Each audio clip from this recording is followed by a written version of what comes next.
ইন্না মিম্মা ইয়ালহাকুল মুমিন মিন হাসানাতিহি বা'দা মাউতিহি, মানুষ মরে যাওয়ার পরেও যে 7টা জিনিস তার কবরে পৌঁছায় তার মধ্যে একটা হচ্ছে মসজিদান বানাহু, সে যে মসজিদ বানিয়ে গিয়েছে ওই মসজিদের সওয়াব। সুবহানাল্লাহ পড়েন।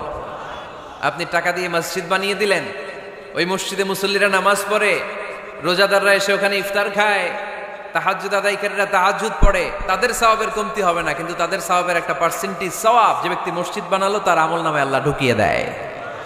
এজন্য বেশি বেশি মসজিদ বানাতে রাজি আছেন তো? আল্লাহর হাবিব সাল্লাল্লাহু আলাইহি ওয়াসাল্লাম বললেন, সাবআতুন ইউযিল্লুহুমুল্লাহু ফি যিল্লিহি ইয়াওমা লা যিল্লা ইল্লা যিল্লু, 7 শ্রেণীর ব্যক্তিকে আল্লাহ তাআলা কিয়ামতের দিন আরশের নিচে ছায়া দিবে, যেদিন আল্লাহর আরশের ছায়া ছাড়া কোনো ছায়া পৃথিবীতে থাকবে না। সেই দিনটা কি এই দিনের মতো? কিয়ামতের দিনটা আজকের এই দিনের মতো হবে? 50,000 বছর হবে। এটা লেন্থ, এটা ডিউরেশন। কাআন সাফসাফা লা তারা ফিহা ইওয়াজা ওয়ালা আমতা, লেভেল প্লেইং ফিল্ড, তামার জমিন। একটু কল্পনা করেন তো ওই দিনটা কত ভয়ঙ্কর। বাবা ছেলেরে চিনবে না ওই দিন, ছেলে বাবারে চিনবে না, স্ত্রী স্বামীকে চিনবে না, স্বামী স্ত্রীকে চিনবে না, পীর সাহেব মুরিদ চিনবে না, মুরিদ পীর সাহেবকে চিনবে না, নেতা কর্মীকে চিনবে না, কর্মী নেতাকে চিনবে না। হায় হায়, ইয়া নাফসি ইয়া নাফসি বলে কাঁদবে। সূর্যটা মাথার কাছে চলে আসবে, সূর্যের তাপে মাথার মগজগুলো গলে গলে নাকের ছিদ্র আর কানের ছিদ্র দিয়ে টপ টপ করে বেয়ে বেয়ে পড়বে। তৃষ্ণায় মানুষগুলো পাগল পাড়া, জিহ্বাটা বের হয়ে নাভি পর্যন্ত ঝুলতে থাকবে। সেদিন সবাই পাগলের মতো ছুটতে থাকবে, কোনো ছায়া নাই আল্লাহর আরশের ছায়া ছাড়া। আল্লাহর হাবিব বললেন 7 শ্রেণীর ব্যক্তিকে আল্লাহ তাআলা আরশের নিচে ছায়া দিবেন।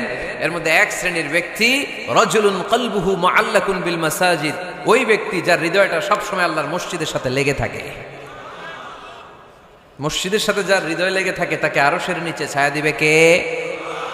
এজন্য মসজিদের সাথে যেন আমাদের হৃদয়গুলো লেগে থাকে। অনেকেই দেখবেন এত ভালো নামাজি, জোহর পরে টেনশন করে আসরটা কই পড়বো, আসর পরে চিন্তা করে মাগরিবের সময় আমি কোথায় থাকবো, মাগরিবের সময় টেনশন, ইস এশাটা হয়ে গেলেই তো শেষ। এরকম লোক আছে না নাই? এদেরকে সেই কঠিন ভয়াবহ দিনে আরশের নিচে ছায়া দিবে কে? তারপরে মসজিদ আমাদের 4 নাম্বার পদ্ধতি, মসজিদকে পরিচ্ছন্ন রাখা, মসজিদকে ঝাড়ু দেয়া। মসজিদকে যারা পরিষ্কার করে তাদের হৃদয়ের যন্ত্রণা দূর করে দেয় কে? সাইয়েদনা ইব্রাহিম আলাইহিস সালাম এবং ইসমাঈল আলাইহিস সালামকে আল্লাহ তাআলা আদেশ করেছেন, তাহহিরা বাইতিয়া লিত্তাইফিনা ওয়াল আকিফিনা ওয়ার রুকআইস সুজুদ। হে ইব্রাহিম, ইসমাঈল, বাপ বেটা দুইজন মিলে মসজিদ ঝাড়ু দাও। কি ঝাড়ু দাও? মসজিদেরি ঝাড়ু বড়দার ও কমারে হাত শোনো আমারে মুনাজাত। পড়েন, শোনো শোনো ইয়া ইলাহি আমারে মুনাজাত, শোনো আমারে মুনাজাত। পড়েন আমিন। মসজিদ ঝাড়ু দেওয়া মসজিদ আমাদের অন্তর্ভুক্ত। আপনারা কেউ কোনোদিন মসজিদ ঝাড়ু দিয়েছেন নাকি? কে কে দিয়েছেন দেখি? সবাই? সবাই মসজিদের খাদেম? মাশাআল্লাহ। আমিও দিছি মসজিদ ঝাড়ু, অনেক দিছি। মাশাআল্লাহ, আল্লাহ তুমি কবুল করো। যাদের হৃদয়ে বড় জ্বালা, ফ্যামিলিতে সুখ নাই, শান্তি নাই, তারা হৃদয়ে প্রশান্তি আনতে চাইলে এতিমখানায় যাবেন, এতিমের মাথায় হাত বুলিয়ে দিবেন, এতিমের মুখে খাবার তুলে দিবেন। আপনার হৃদয়টারে নরম করে দিবে কে? আল্লাহর ঘর মসজিদে যাবেন, নিজ হাতে মসজিদটারে একটু পরিষ্কার করে দিবেন, আপনার জীবনটারে উজালা করে দিবে কে? তাহলে এগুলো করার মাধ্যমে আমরা মসজিদের আবাদ করতে চাই। আমরা মসজিদের আবাদকারী হতে চাই কি চাই না? আল্লাহর ঘর মসজিদ আবাদ করার মতো শ্রেষ্ঠ কাজ পৃথিবীতে হতে পারে না। এই মসজিদের কিছু আদব আছে, আল্লাহ রাসূল সাল্লাল্লাহু আলাইহি ওয়াসাল্লাম বলেছেন এই আদবগুলো মেনটেন করে যেন আল্লাহর ঘর মসজিদের সাথে আমরা ব্যবহার করি। মসজিদের 1 নম্বর আদব হচ্ছে মসজিদে ওযুর সাথে প্রবেশ করা। কিসের সাথে? ওযু করে পরিচ্ছন্ন হয়ে মসজিদে প্রবেশ করা। এজন্য অপবিত্র অবস্থায়, গোসল ফরজ, এরকম অবস্থায় মসজিদে ঢোকা যাবে? কথা বলেন, ঢোকা যায়? যেই নারীদের মাসিক চলতেছে, মেনস্ট্রুয়েশনাল পিরিয়ড চলতেছে, ওই নারীদের পক্ষে মসজিদে ঢোকা জায়েজ আছে? নাই। তাহলে এটা হলো 1 নম্বর আদব। মসজিদে ঢোকার সময় কি করে ঢুকবো? ওযু করে। আওয়াজ করে বলেন, কি করে ঢুকবো? ওযু করে। 2 নম্বর আদব হচ্ছে মসজিদে যাওয়ার সময় সবচেয়ে ভালো জামাটা পরে যাব, সবচেয়ে ভালো পাঞ্জাবিটা পরে যাব। জানতো আপনারা? না সবচেয়ে সিরাটা পরে যাব? হ্যাঁ, অনেকের নামাজের জন্য একটা পুরান জামা আছে, সিরা পাড়া, এদিকে হাত উঠালিয়ে দিতে দেখা যায়, আছে না নাই? সবচেয়ে সিরা পাড়াটা রাখে নামাজের জন্য, কপাল পোড়া। আর সুন্নাতে খাতনার অনুষ্ঠানে গেলে মাশাআল্লাহ লেহেঙ্গা গায়ে দেওয়া যায়, আছে না নাই? না, আপনি ইবাদতের জন্য সবচেয়ে সুন্দর জামাটা রাখবেন। এজন্য রাব্বুল আলামিন বলেন, ইয়া বানি আদম খুযু যিনাতাকুম ইনদা কুল্লি মসজিদ। ও বনি আদম, তুমি যখন আল্লাহর ঘর মসজিদে ঢুকবা, ও বনি আদম, তুমি যখন নামাজের মুসল্লায় দাঁড়াবা, তোমার সবচাইতে দামি, সবচাইতে সুন্দর জামাটা গায়ে দিয়ে তুমি নামাজে দাঁড়াও, ঠিক কি না? তাহলে এখন মসজিদে যাওয়ার সময় কি গায়ে দিয়ে যাবেন বলেন? খিতা করবাইন, হ্যাঁ মাশাআল্লাহ, হ্যাঁ সবচেয়ে ভালো কাপড়টা আয়রন করে পারফিউম মেখে তারপরে আমরা যাব। রাজি আছেন তো? 3 নাম্বার আদাব হচ্ছে মসজিদে ঢুকার সময় বাম পা দিয়ে ঢুকতে হয়।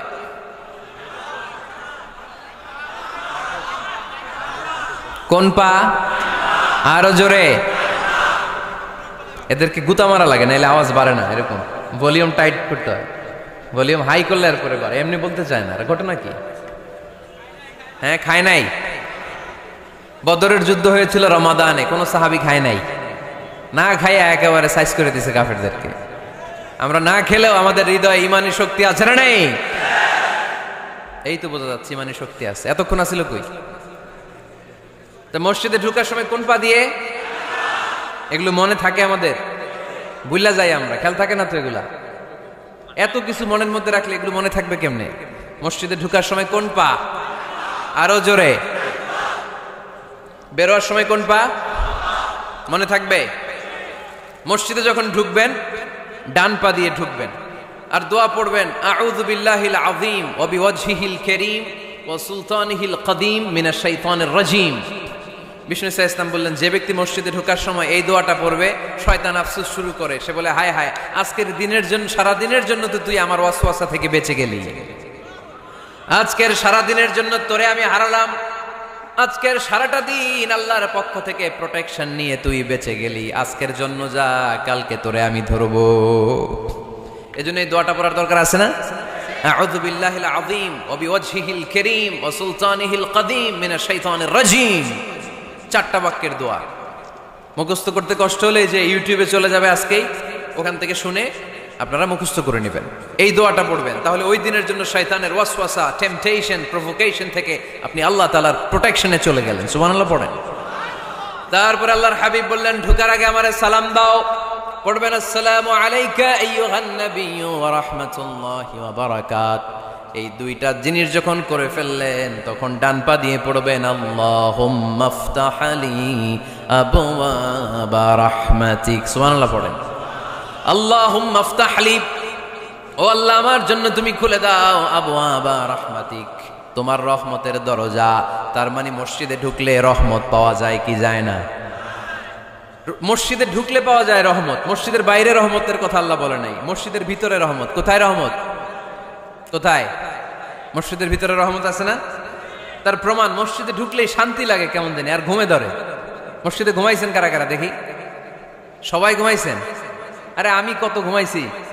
জুমার নামাজের সময় যে কি ঘুম আসে, আসে আসে, কমন পড়ছে, একেবারে কমন পড়ে গেছে, ঘুম আসে। কারণ রহমত, রহমতের ঝিরি ঝিরি বাড়িধারা আল্লাহ তাআলা আরশের উপর থেকে নাজিল করতে থাকে, আর এই রহমতের কারণে হৃদয়টা প্রশান্ত হয়ে যায়, অনেকের ঘুমও চলে আসে, ঠিক কি না?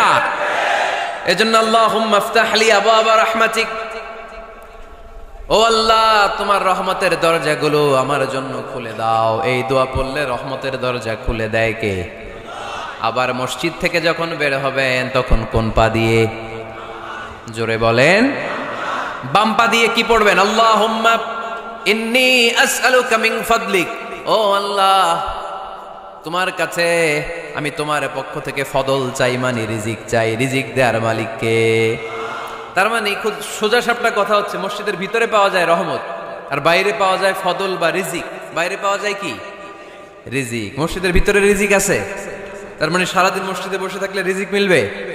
নামাজের সময় নামাজ পড়তে হবে, কাজের সময় কাজ করতে হবে, এটাই হচ্ছে ইসলামের বিধান। নামাজের সময় নামাজ, কাজের সময়, আমি প্রশ্ন করবো আওয়াজ করে উত্তর দেন, নামাজের সময় কাজের সময়, নামাজের সময়, কাজের সময়, এটা মনে থাকবে।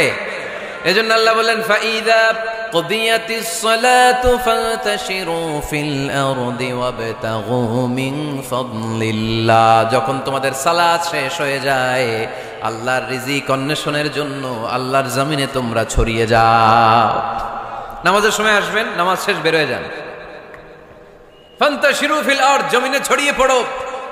নামাজ শেষ, চেয়ারম্যান সাহেব চলে যাবে ইউনিয়ন পরিষদের ভেতরে, ছাত্ররা চলে যাবে হাই স্কুলে, মেম্বার অফ দ্য পার্লামেন্ট চলে যাবে সংসদে, সেনাবাহিনীর লোকেরা চলে যাবে ক্যান্টনমেন্টে, ব্যবসায়ীরা চলে যাবে তাদের বাজারে, সিএনজি ওয়ালারা সিএনজি নিয়ে ব্যবসা শুরু করবে, রাস্তায় নেমে যাবে, চিল্লায় বলেন ঠিক কিনা? এটাই ইসলামের বিধান। নামাজের সময় নামাজ, কাজের সময়। আচ্ছা, তাহলে প্রথম সুন্নাত পেলাম, পবিত্র হয়ে ঢুকবো, ভালো জামা পরে ঢুকবো 2 নাম্বার। 3 নাম্বার, ঢুকার সময় কোন পা, বের হওয়ার সময়। 4 নাম্বার, মসজিদে ঢুকে 2 রাকাত। মসজিদে ঢুকে কয় রাকাত পড়েন আপনারা? তাহিয়াতুল মসজিদ, মসজিদকে আপনি ওয়েলকাম জানাবেন, ঢুকেই 2 রাকাত করবেন, ওযু করলেই 2 রাকাত। আল্লাহর হাবিব সাল্লাল্লাহু আলাইহি ওয়াসাল্লাম মসজিদে নববীতে জুমার খুতবা দিচ্ছেন। খুতবা চলাকালীন সময়ে এক সাহাবী এসে মসজিদের মধ্যে বসে পড়লেন। আল্লাহর হাবিব সাল্লাল্লাহু আলাইহি ওয়াসাল্লাম সাহাবীরে বললেন দাঁড়াও। সাহাবী দাঁড়ালেন। আল্লাহর নবী জিজ্ঞেস করলেন কেন বসে পড়লা, 2 রাকাত পড়ছো নাকি? সাহাবী বলে পড়ি নাই। বিশ্বনবী বললেন তাহলে তাড়াতাড়ি 2 রাকাত নামাজ পড়ে বসে যাও। সুবহানাল্লাহ পড়েন। 2 রাকাত পড়ো নাই তো পড়ো, দাঁড়াও, তারপরে বসো। দেখেন খুতবা চলাকালীন সময়ে আমাদের খতিবরা কখনো খুতবা থামায়? কথা বুঝেন নাই? জুমার খুতবা আপনারা শুনেন না? খুতবা চলতেছে, ওই মুহূর্তে ইমাম সাহেবরা কখনো খুতবা থামায়? মাঝখানে কোনো ঝামেলা হলে থামায় না। প্রথম খুতবা শেষ, বসে, তারপরে দ্বিতীয় খুতবা। খুতবার মাঝখানে কোনো থামাথামি নাই। কিন্তু আল্লাহর হাবিব সাল্লাল্লাহু আলাইহি সাল্লাম কেমন খতিব ছিলেন দেখেন। আল্লাহর হাবিব সাল্লাল্লাহু আলাইহি সাল্লামের খুতবা দেওয়ার স্টাইল এন্ড অ্যাটিটিউড এবং আমাদের খুতবা দেওয়ার স্টাইল এন্ড অ্যাটিটিউড, আল্লাহ রাসূল সাল্লাল্লাহু আলাইহি সাল্লামেরটা কত প্রাণবন্ত ছিল। আল্লাহ রাসূল সাল্লাল্লাহু আলাইহি সাল্লাম সোসাইটি ওরিয়েন্টেড একজন পার্সোনালিটি ছিলেন, সমাজের মানুষ কেন্দ্রিক, খুব সামাজিক ছিলেন আল্লাহ রাসূল সাল্লাল্লাহু আলাইহি সাল্লাম। তিনি দেখলেন একজন বসে পড়ছে, উনি খুতবা থামায় দিলেন। জুমার খুতবা থামায় বললেন এই নামাজ পড়ছো না, পড়ো 2 রাকাত পড়ো। আবার খুতবা শুরু করলেন। সুবহানাল্লাহ পড়বেন না? একবার তিনি খুতবা দিচ্ছেন, দেখলেন আল্লাহ রাসূল সাল্লাল্লাহু আলাইহি ওয়াসাল্লামের 2 জন নাতি হাসান আর হুসাইন রাদিয়াল্লাহু তাআলা আনহুমা, ছোট্ট মানুষ, কাতারের ভিতরে ঢুকে কোন সাহাবী টুপি টান দেয়, কারো পাগড়ি ধরে টান দেয়, একজন এদিকে দৌড় দেয়, আরেকজন ওদিকে দৌড় দেয়। মসজিদে একটা ডিস্টার্ব হচ্ছে। আল্লাহর হাবিব সাল্লাল্লাহু আলাইহি ওয়াসাল্লাম খুতবা থামিয়ে দিলেন, মিম্বার থেকে নেমে আসলেন, 2 নাতিকে 2 হাতে ধরলেন, ধরে আস্তে করে জান্নাতের এই 2 সর্দারকে নিয়ে মিম্বারের উপরে দাঁড়ালেন। এই হাতে এই নাতি, ওই হাতে আরেক নাতি। এরপর দাঁড়িয়ে দাঁড়িয়ে তিনি বাকি খুতবা দিলেন। পড়েন সুবহানাল্লাহ। কত প্রাণবন্ত খুতবা। উনিও খুতবা দিতেন, আমরাও খুতবা দেই। আল্লাহর হাবিব সাল্লাল্লাহু আলাইহি ওয়াসাল্লাম খুতবা দিচ্ছেন, এক সাহাবী এসে বলল ইয়া রাসূলুল্লাহ, মদিনায় দুর্ভিক্ষ, বৃষ্টি নাই, আপনি বৃষ্টির দোয়া করেন। রাসূল সাল্লাল্লাহু আলাইহি ওয়াসাল্লাম খুতবা থামায় দিলেন, থামায় দিয়ে দোয়া শুরু করলেন। আল্লাহুম্মা আসকিনা গাইসান মুগীসান মারিআন মুরিআন নাফিআন গায়রা দার আজিলান গায়রা আজিল। আল্লাহ উপকারে বৃষ্টি দেন, যে বৃষ্টিতে আমাদের ফসল জন্মাবে, সবুজ ঘাস লতা পাতা জন্মাবে, আমাদের গবাদি পশুর রিজিক বাড়বে, এরকম উপকারে বৃষ্টি আমাদেরকে দিয়ে মদিনাটারে ধন্য করে দেন। বৃষ্টি শুরু হলো। জুমাবার বৃষ্টি, শনি রবি সোম মঙ্গল বুধ বৃহস্পতি শুক্র, টানা 7 দিন বৃষ্টি। এবার বৃষ্টির চোটে মদিনায় বন্যা হয়ে গেছে। এতদিনে দুর্ভিক্ষ, এতদিনে কি? এখন বৃষ্টির বরকতের দোয়া করছে, বৃষ্টিতে এবার বন্যা।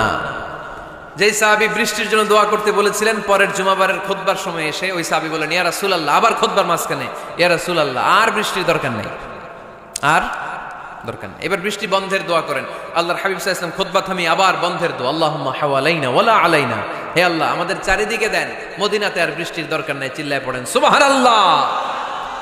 এজন্য খতিব হবে এরকম প্রাণবন্ত খতিব। সমাজে কি চলে, কি ক্রাইসিস, কি সংকট, ইয়াংরা কোন সমস্যায় ভোগে, আমাদের রাজনৈতিক অঙ্গনে কি সমস্যা, আমাদের অর্থনৈতিক অঙ্গনে কি সমস্যা, আমাদের সামাজিক অঙ্গনে কি সমস্যা, আমাদের পরিবারগুলোর ভেতরে কি ঝামেলা, প্রত্যেকটা কথা মসজিদের মিম্বার থেকে আসার দরকার আছে না নাই?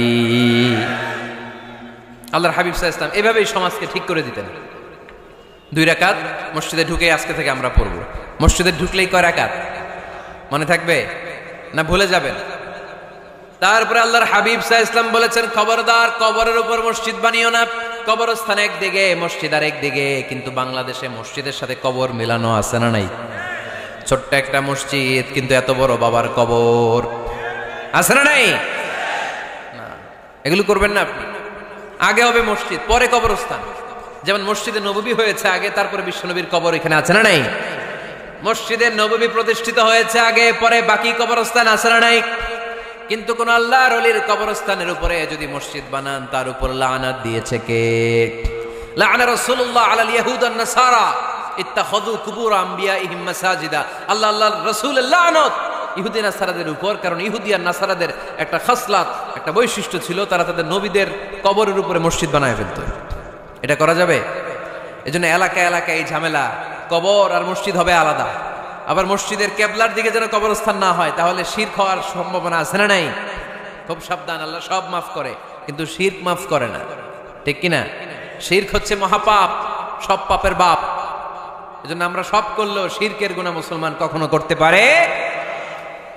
এরপর আল্লাহর হাবিব বললেন, মসজিদকে পরিষ্কার পরিচ্ছন্ন রাখো, এটাও মসজিদের আদাব। মসজিদে আতর লাগিয়ে দেন, বাখুর জ্বালিয়ে দেন। আপনাদের এই এলাকার মধ্যে তো বাখুরের অভাব নাই, আগরের অভাব নাই, ঠিক কিনা? গতকাল প্রোগ্রাম ছিল কই? সুজানগর, আগরের রাজধানী। আগর চিনেননি আপনারা? হ্যাঁ, এই যে দেহনেল উদ পারফিউম, আপনাদের এই যে মাহতাব সাহেবের আল হারামাইন, এরপরে যে আজমল কোম্পানি, এও আপনাদের এই মৌলভীবাজার এলাকার। এরকম অনেক কোম্পানি আছে দুবাই ভিত্তিক, গোটা বিশ্বে ওনারা ব্র্যান্ডিং করেছে। এগুলোর র ম্যাটেরিয়াল, কাঁচামাল যায় হচ্ছে আপনাদের মৌলভীবাজার থেকে। ছেলের বউ শাশুড়ির ওয়াজ গতকাল করছি, শুনে নিন। শাশুড়ি আর বৌমার কিলাকিলি, গতকালের ওয়াজের বিষয় ছিল কি? শাশুড়ি বৌমার কিলাকিলি কি করে থামাবেন, শুনে নিন।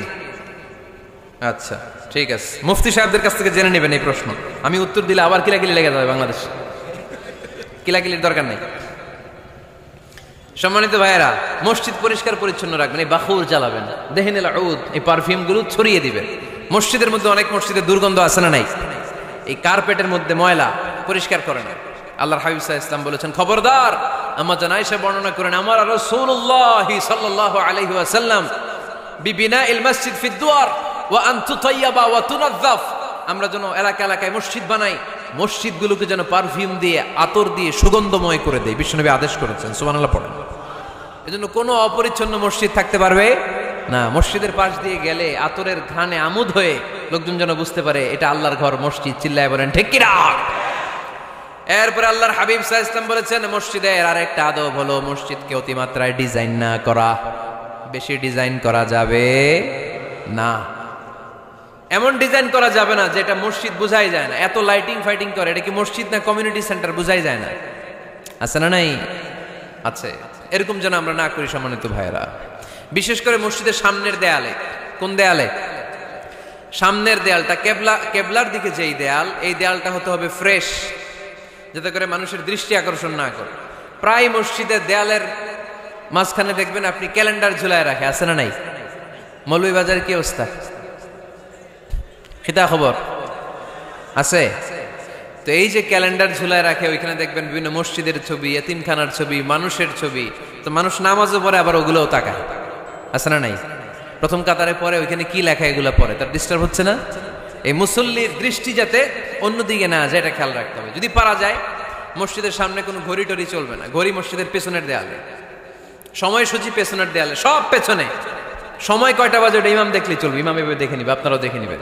কিন্তু সামনের দেয়ালটা যত সিম্পল করা যায়।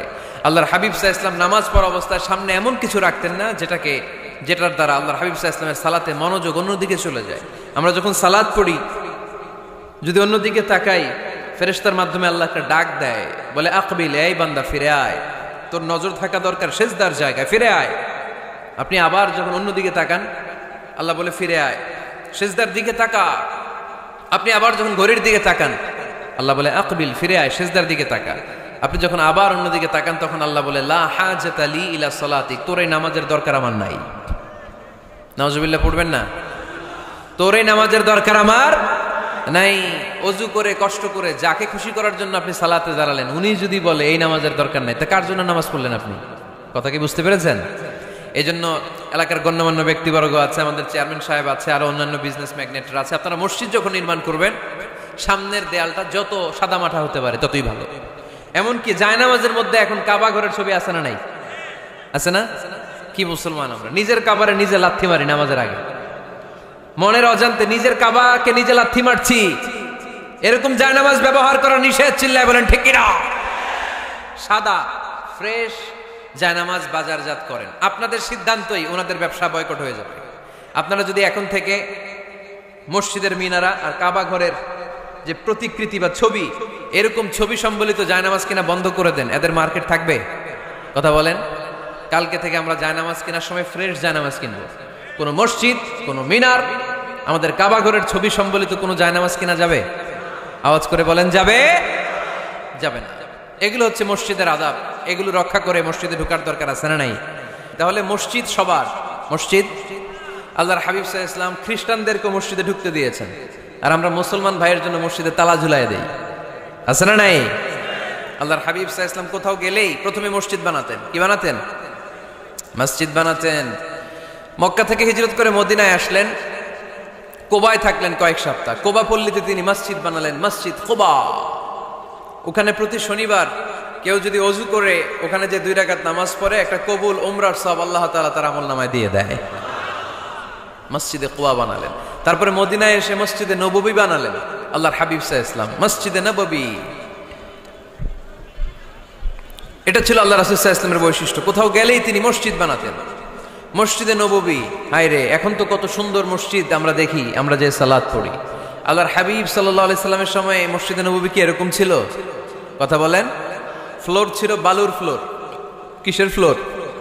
আমাদের মসজিদের ফ্লোর কিসের? টাইলস। আর আল্লাহ রাসূল সাল্লাল্লাহু আলাইহি ওয়াসাল্লামের মসজিদে নববীর ফ্লোর কিসের? কথা বলে না তো আওয়াজ করে উত্তর দেন না কেন? কষ্ট হচ্ছে? দুপুরে খাইছেন না সবাই? কেন খান নাই কেন? রোজা রাখছিলেন? হ্যাঁ, ফজর বাদে আইছি। আচ্ছা ঠিক আছে, ঠিক আছে। আচ্ছা আচ্ছা, সাউন্ড নাই, কথা শোনা যায় না? তো এটা শুনলা কেমনে? জিজ্ঞেস করলাম কথা শোনা যায় না, কয় না। তো এটা শুনলা কি করে? মানে অল্প শোনা যায়, তাই তো? একটু পরে আমার বিদায় ঘন্টা বাজবে, আমি চলে যাব। এই তোমরা ডিস্টার্ব করতে করতে আমার সময় শেষ। তোমরা ডিস্টার্ব করলে তোমাদের লস। আমি আমার টাইমের 1 মিনিটে বেশি যেতে পারবো না, কারণ এখানে আসরের সালাতের আজান শুরু হয়ে যাবে, এরপরে কোনো কথা নেই। আর বক্তব্য লম্বা করা এটা বেদাত। এই বেদাতকে আমি সুন্নাতের মধ্যে আনতে চাচ্ছি। একটা সময়ে একেবারে কমায় নিয়ে আসবো। এত প্রোগ্রামও আমি করতে চাই না। আমি ঘোষণা দিয়েছি আগামী বছরে সারা বাংলাদেশে আমার প্রোগ্রাম হবে 50টা। কয়টা? 50টা। এরপরের বছর 30টা, এরপরের বছর 20টা। বিভাগীয় প্রোগ্রাম করলেই চলবে আমার। এক এক বিভাগে যে 2 দিন 3 দিন খালাস। এত দরকার নেই, এত লম্বা চূড়ার বক্তব্যের দরকার নেই। আধা ঘন্টা চুপ করে শুনেন, কয়েকটা মেসেজ ড্রপ করি, take it with you to your home, then practise and apply in the society. নিয়ে যান, আমল করেন, সমাজে কাজে লাগান। সমাজটা আলোকিত করে দিবে কে? খুতাবুকুম তাবিলা সালাওয়াতুকুম কাসীরা। আল্লাহর হাবিব সাল্লাল্লাহু আলাইহি ওয়াসাল্লাম বললেন, কিয়ামতের একটা আলামত, কিয়ামতের আগে তোমাদের বক্তব্য হয়ে যাবে লম্বা, সালাত হয়ে যাবে খাটো। সালাতের পরে তাসবিহ পড়তে চায় না লোকজন, ব্যস্ত, মহা ব্যস্ত, সুপার বিজি। কোত্থেকে আসলে এই ব্যস্ততা? আপনি রবের সাথে মুনাজাত, না যাই ইউনাজি মুনাজাত, আপনার রবের সাথে একাকী নীরবে কথা বলতে মনে চায় না আপনার? তা তো তাড়াহুড়ো কিসের? ধীর স্থির হন, একটু স্থির হন, একটু মনোদৈহিক প্রশান্তি অর্জনের চেষ্টা করেন। সব সময় ব্যস্ত, ধাক্কাধাক্কি, উচ্ছৃঙ্খলা, এগুলো আমাদেরকে শেষ করে দিয়েছে। এজন্য লম্বা চোরা বক্তব্য ঠিক না। বক্তব্য শুনতে আমাদের ভালো লাগে, আমল করতে ভালো লাগে না। বক্তব্যটা শেষেই সিগারেট ধরায়, আছে না নাই? মাহফিল শেষেই বিড়ি ধরায়, কয় চমৎকার ওয়াজ করছে হুজুরে। ওয়াজটা সেরকম হয়েছে, অনেক কণ্ঠ সুন্দর হুজুরের। এতদিন ইউটিউবে দেখছি, আজকে সরাসরি দেখাইছি, আছে না নাই? তো কি লাভ হয়েছে? লাভটা হয়েছে কি? এই যে মাহফিল শেষে বিড়িটা ধরাইলেন আর গেলেন, কোনো লাভ হয় নাই। এগুলো থেকে বেরিয়ে আসতে হবে। বছরের পর বছর আমাদেরকে শেখানো হয়েছে একভাবে। কেউ এই পরিবর্তনের আওয়াজ তোলে নাই। আওয়াজ আপনাকে তুলতে হবে। আওয়াজ তোলার জন্য এত মানুষ লাগে না, আপনি একাই যথেষ্ট। আপনি দাঁড়ান না সামনে, দেখবেন আপনার সামনে কেউ টিকে থাকতে পারবে না, ঠিক কিনা? কিন্তু আপনার শক্ত সিদ্ধান্ত লাগবে, পরিবর্তনের জন্য শক্ত মানসিকতা লাগবে, যে আমি পরিবর্তন করতে চাই। We have to change. যুগ জামানা পাল্টে দিতে চাই না অনেকজন, এক মানুষই আনতে পারে জাতির জাগরণ। এক মানুষই বিপদকালে বাঁচায় কাফেলায়, ক্ষুদ্র ডিঙ্গি বাঁচায় জাহাজ অসীম দরিয়ায়। এজন্য আপনার শক্ত সিদ্ধান্ত পারে আপনার মৌলভীবাজারটাকে দেশের শ্রেষ্ঠ জেলা, শ্রেষ্ঠ থানা হিসেবে আল্লাহর কাছে কবুল করতে, ঠিক কিনা? এজন্য লম্বা চূড়া আলোচনা ঠিক না, ছোটখাটো অল্প কয়েকটা মেসেজ নিয়ে যেতে পারলেই দ্যাটস এনাফ।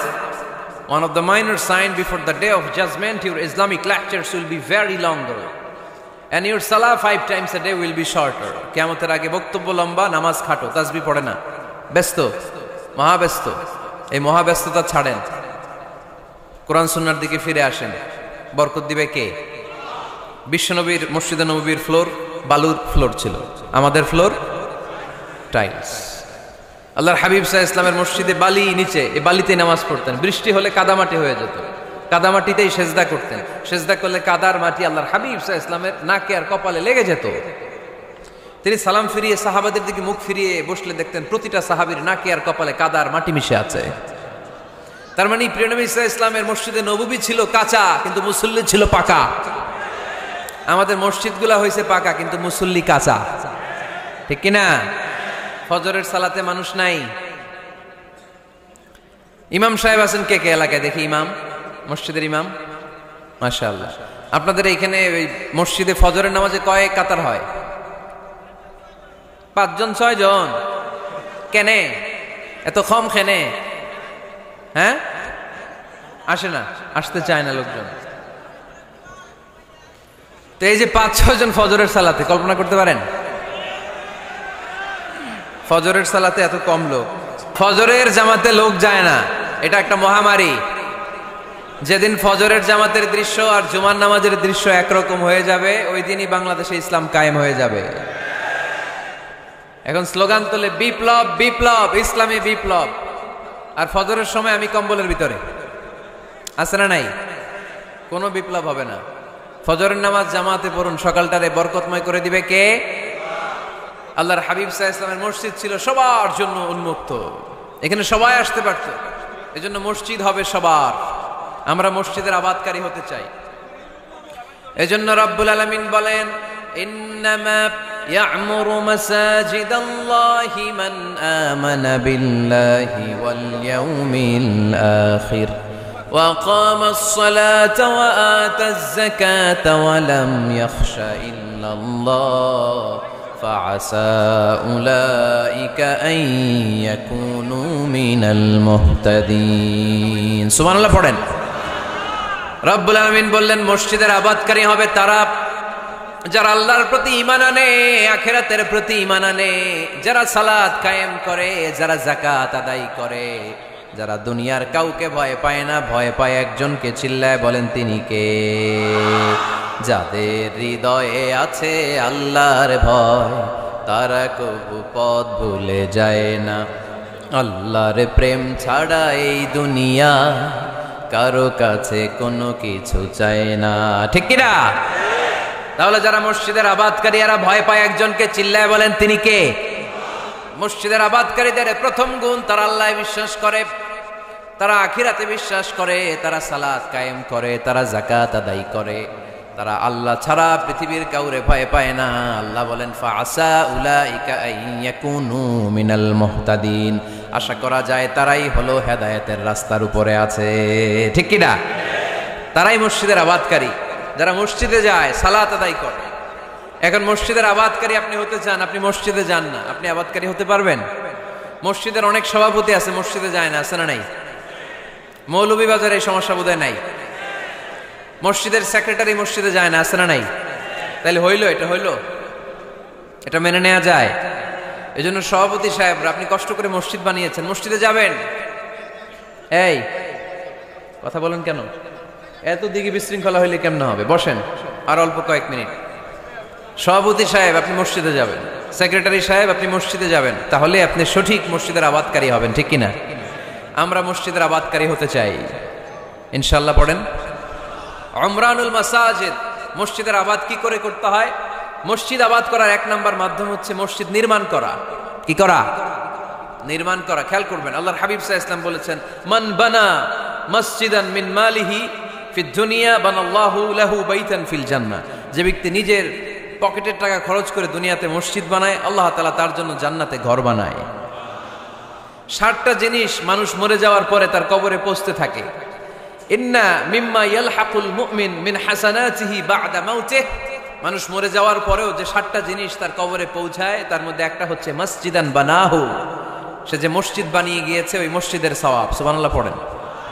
আপনি টাকা দিয়ে মসজিদ বানিয়ে দিলেন, ওই মসজিদে মুসল্লিরা নামাজ পড়ে, রোজাদাররা এসে ওখানে ইফতার খায়, তাহাজ্জুদ আদায়কারীরা তাহাজ্জুদ পড়ে, তাদের সওয়াবের কমতি হবে না, কিন্তু তাদের সওয়াবের একটা পার্সেন্টেজ সওয়াব যে ব্যক্তি মসজিদ বানালো তার আমল নামে আল্লাহ ঢুকিয়ে দেয়। এজন্য বেশি বেশি মসজিদ বানাতে রাজি আছেন তো? তাহলে মসজিদ আবাদ করার প্রথম মাধ্যম হচ্ছে মসজিদ বানানো। 2 নম্বর মাধ্যম হচ্ছে মসজিদে যে জামাতে সালাত আদায় করা। জামাতে সালাতুল জামাআ তাফদুলু সালাতাল ফাযযি ব27 দারাজা। ঘরে নামাজ পড়লে একা একা পড়লে যেই সওয়াব, জামাতে পড়লে 27 গুণ বেশি সওয়াব। সুবহানাল্লাহ বলতে পারলেন না? হে নামাজি আমার ঘরে নামাজ পড়ো আজ, দিল মে তোমার চরণ তলে হৃদয় যায় নামাজ।